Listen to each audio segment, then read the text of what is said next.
Demain, vous aurez l'occasion de voter pour des étudiants de l'université afin qu'ils vous représentent au Conseil des étudiants de la Fédé. 3 listes se présentent, Appel, Essentiel 2.0 et Ensemble. Et chaque année, on remarque que certaines listes sont préférées en fonction des différentes facultés de l'Université de Liège. Afin de mieux comprendre ce phénomène, nous vous avons posé la question « Pour qui allez-vous voter demain et pourquoi ?» Nous commençons notre parcours au 20 août où nous prenons la température la veille des élections.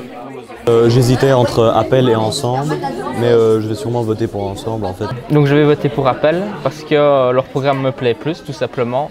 À HEC, un autre son de cloche résonne. Ici, les étudiants sont presque unanimes, c'est Essentiel 2.0 le leader. Je connais que Essentiel 2.0 et je n'étais même pas au courant qu'il y avait d'autres listes. Je pense que je vais aussi voter pour Essentiel 2.0. Dernier arrêt, le Sartillement, où les avis divergent un peu plus.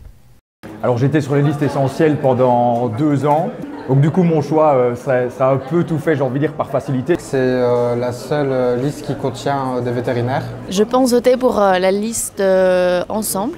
Selon les candidats, les tendances d'intention de vote découleraient de leur stratégie d'implantation. Appel et Essentiel ont plus de représentants dans certaines facs, alors qu'Ensemble est présente un peu partout.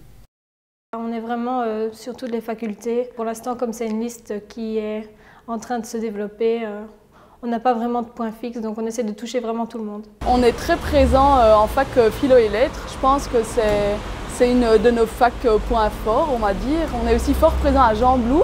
Je pense que notre point fort au niveau de la communication, c'est le fait d'aller à la rencontre des étudiants tout le temps.